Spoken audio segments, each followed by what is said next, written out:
दोस्तों, नए साल के हार्दिक बधाई आप लोगों को। क्या आप नए साल के लिए कुछ प्लान कर रहा है क्या? या पिछले साल जैसे गुज़ारा, इस साल भी उसी तरह ही? प्लान तो करना चाहिए। If we fail to plan, that means we are planning to fail.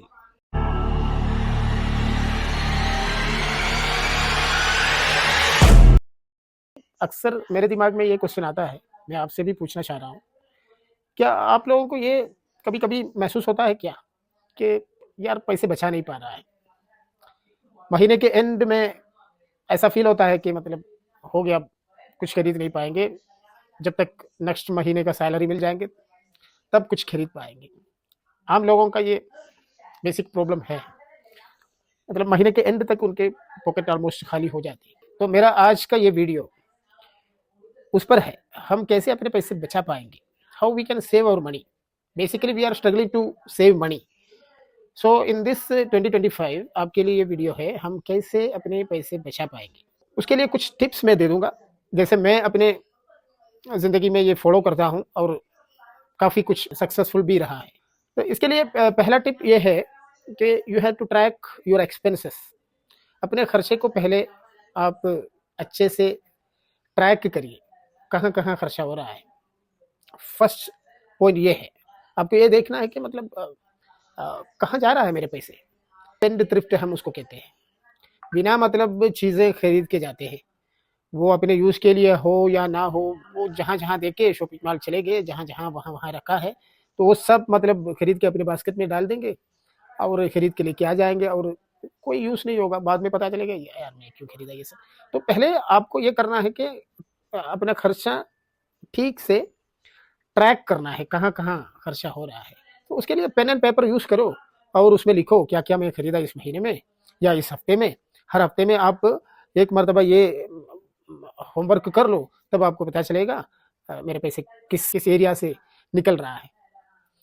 तो उसके लिए बहुत सारे ऐप्स भी है आजकल, जैसे मनी मैनेजर है, एक्सपेंस मैनेजर है, ये सब ऐप है, डाउनलोड करके उसमें भी कर सकते हैं या खाली आप अपने एक्सेल में भी, एक्सेल शीट में भी आप कर सकते हैं या नोटबुक उठाइए, पेन उठाइए, लिख लीजिए कहाँ-कहाँ खर्चा हो रहा है। तो पहला वाला ये है। सेकंड टिप ये है कि you have to create a monthly budget. हमको एक मंथली बजट क्रिएट करना है, क्योंकि हम हमको पता है अपना इनकम कहाँ से हमको पैसे आ रहा है, ये हमको पता है। और हम ये भी किया कि कहाँ-कहाँ अपने पैसे निकल रहा है, खर्चा कैसे हो रहा है, ये भी हम ठीक से मतलब लिस्ट आउट किया। तो हमारा नेक्स्ट काम ये है कि एक मंथली बजट हमको तैयार करना है। जो पैसे हमको मिल रहा है, उस पैसे 3 कैटेगरीज़ करके अलॉट करना है। उसको 3 एफ्स भी कहते हैं, 3 एफ।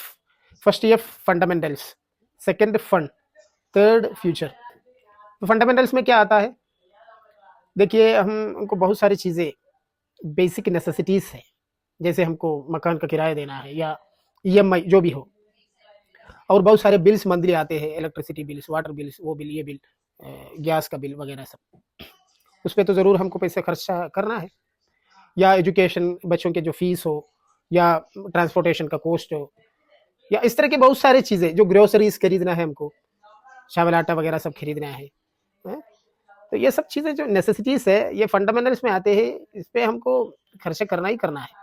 अरे भाई, आपको इनकम नहीं है तो भी आपको कुछ खाना-पीना तो पड़ेगा, या हेल्थ, जो मेडिसिन जो खाते हैं, उन लोगों को मेडिसिन खरीदना है, जो रेगुलरली जो खाते हैं, या इंश्योरेंस हो, गाड़ी का इंश्योरेंस हो, या जैसे हेल्थ इंश्योरेंस हो, जो भी हो।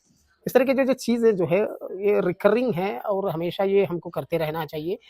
तो पहला लिस्ट आउट आपको इस पे करना है, ये जो हम कहते हैं फंडामेंटल्स। सेकंड वन फन है। फन क्या है कि हम रिक्रिएशन के लिए जो भी करते हैं, टूर जाएँगे हम, बाहर से खाना खाएँगे, है ना?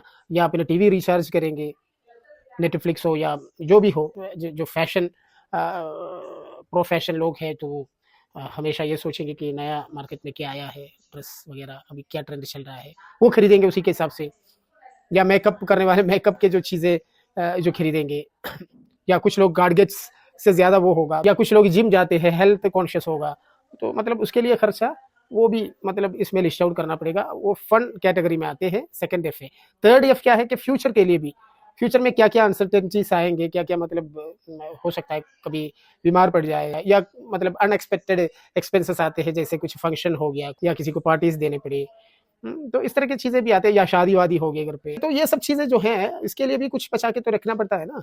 तो ये भी आपको लिस्ट आउट करना है। तो इसी तरह आपको अपना बजट क्रिएट करना है। तो इसमें आप 50-30-20 रूल फॉलो करो। क्या है 50-30-20 रूल? मतलब 50% आपको फंडामेंटल्स में देना है। 30% आप अपने फंड के लिए अलॉट कर लो, 20% फ्यूचर के लिए अलॉट कर लो। फ्यूचर में ये सब चीज़ें आते हैं और इन्वेस्टमेंट भी आते हैं, वो मैं बता दूँगा। मतलब फ्यूचर के लिए कुछ आप इन्वेस्ट भी करना पड़ता है।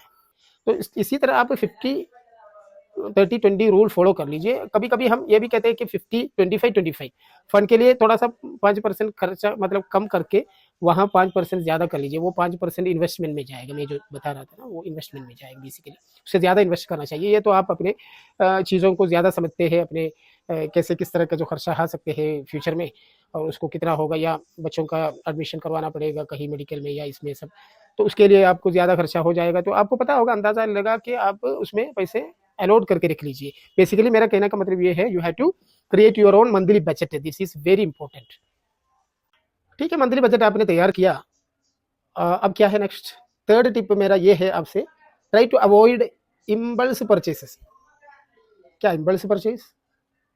Have you ever went for shopping for one item and ended up with 5 और 10 और more than that? That is impulse purchase. एक चीज़ के लिए चले गए थे, लेकिन हमने बास्केट फुल करके वापस आ गए। शॉपिंग मॉल वाला तो यही करते हैं, वो अपना डिस्प्ले वगैरह लोगों के साइकोलॉजी वगैरह सब देख के ही करते हैं, है ना? जब बिल करने के लिए जाते हैं, वहाँ भी बहुत सारे ऐसे चीज़ें रखा होगा, वो आपको इम्पल्स करेगा, मतलब आपको टेम्प्ट करेंगे, you have to purchase, I need this one too, I need this one too. So इसको हम इम्पल्स परचेज कहते हैं। जैसे हमारे नेसेसिटीज़ में नहीं थे, हम सोचा भी नहीं था उसके बारे में, लेकिन ये भी हमने खरीदा। तो उसको अवॉइड करना है। उसको हम कैसे अवॉइड करेंगे? उसको अवॉइड करने के लिए एक तरीका ये है कि list out the item that you need. अभी जो आप शॉपिंग के लिए जा रहे हैं, तो पहले लिस्ट आउट कर लो क्या क्या आपको चाहिए। Stick on that item only. अब उसी आइटम को खरीद के आ जाइए, बस यही एक तरीका है। दूसरा तरीका ये है कि मतलब कार्ड पेमेंट वगैरह, ऑनलाइन पेमेंट वगैरह हम जो करते हैं, तब पैसे का ज़्यादा हमको वो नहीं होता है। पैसा हमारा जा रहा है, ये एक फीलिंग भी होना है, साइकोलॉजिकल वो है, तो पैसे दे दीजिए। कार्ड पेमेंट अवॉइड करिए, ऑनलाइन पेमेंट वगैरह कम करिए, और जहाँ जहाँ अवॉइड कर सकते हैं अवॉइड करिए। पैसे दे दीजिए ताकि हमको ये महसूस होगा कि मेरा पैसा जा रहा है, तब हम खर्चा कम करेंगे। तीसरी चीज़ ये भी है कि मतलब बहुत सारे लोग शॉपaholic है, वो उनके पास मोबाइल फ़ोन में इतने सारे ऐप्स होंगे, जैसे अमेज़न हो, फ्लिपकार्ट हो, या क्यूकॉम के ज़माना है आजकल। विदिन मिनट्स सामान पहुँच जाएँगे, जैसे ज़ेप्टो है, ब्लिंकिट है।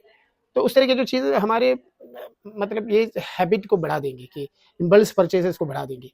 तो मेरा ये मशवरा है कि मतलब इस तरह के जो ऐप्स, अगर आप इम्पल्स परचेज़ करने वाला है, तो ज़रूर आप इस तरह के जो ऐप्स को अनइंस्टॉल करिए, मत रखिए अपने फ़ोन पे। अगर जो लोग अपने हैबिट पर पूरा कंट्रोल है, वो रख सकते हैं। अदरवाइज़ मेरा ये मशवरा है कि मतलब uninstall, please uninstall all these things. और एक चीज़ और भी है, जो शॉपिंग मॉल पे जाते हैं, वो अपने बच्चों को लेके मत जाइए। कभी-कभी मजबूर करेंगे बच्चे अपने कि ये खरीदो, वो खरीदो, ये टॉय, वो टॉय, बहुत सारे जो मतलब अननेसेसरी चीज़ें आपको खरीदना पड़ेगा, वो भी आपके बजट के ऊपर एक नेगेटिव इम्पैक्ट पड़ जाएगी। और एक चीज़ और भी कहते हैं हम इसमें, try to implement 24 hour rule. कभी-कभी ये भी होता है कि एक चीज़ हमारे ज़हन में आ गई कि मुझे ये खरीदना है, तो आप 24 हावर उसको होल्ड करके रखिए। उसके बाद भी आपको ये लगता है कि मुझे वो खरीदना है, तब खरीद लीजिए। अदरवाइज़ मोस्टली क्या होता है कि 24 आवर के बाद आपको ये लगता है, नहीं ये चीज़ ज़रूरी नहीं है।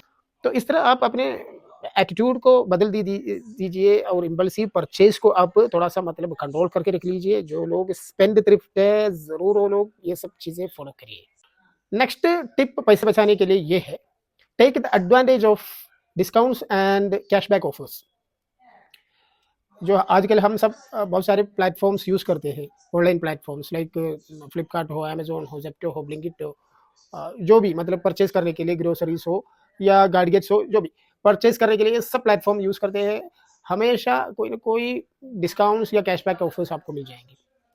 तो पहले आप अब ऑफलाइन करने वाले, शॉपिंग मॉल पे जाने वाले, वहाँ भी कभी कभी हैदराबाद के जो एग्जाम्पल दे देंगे तो स्टार या डीमार्ट या रिलायंस या रत्नादीप, जो भी जहाँ जहाँ आप जाएंगे, लुलु मॉल वगैरह, हमेशा कहीं ना कहीं ऑफर्स, डिस्काउंट्स वगैरह चलता रहता है। तो उनके ऑनलाइन वेबसाइट पे भी जाके चेक कर सकते हैं, जहाँ जहाँ ज़्यादा ऑफर्स है वहाँ जाके परचेज करिए।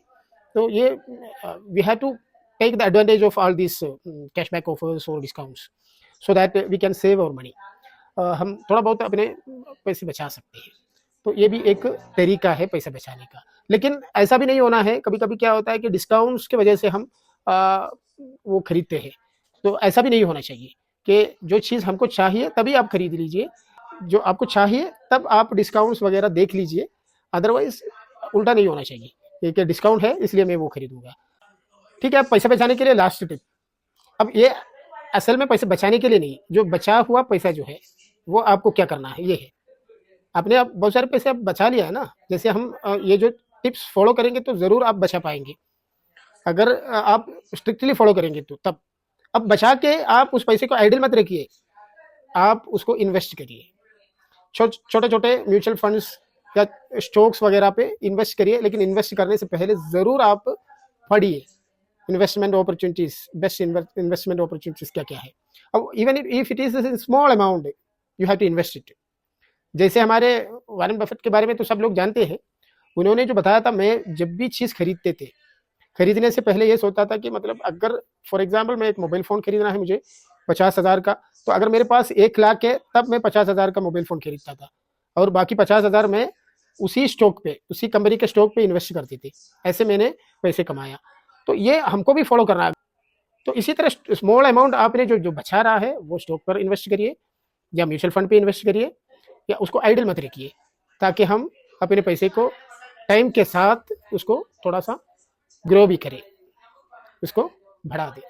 ग्रोथ इसी तरह आते हैं। तो 2025 के लिए ये टिप्स आप फॉलो करिए, ज़रूर कामयाब होंगे। Thank you for watching.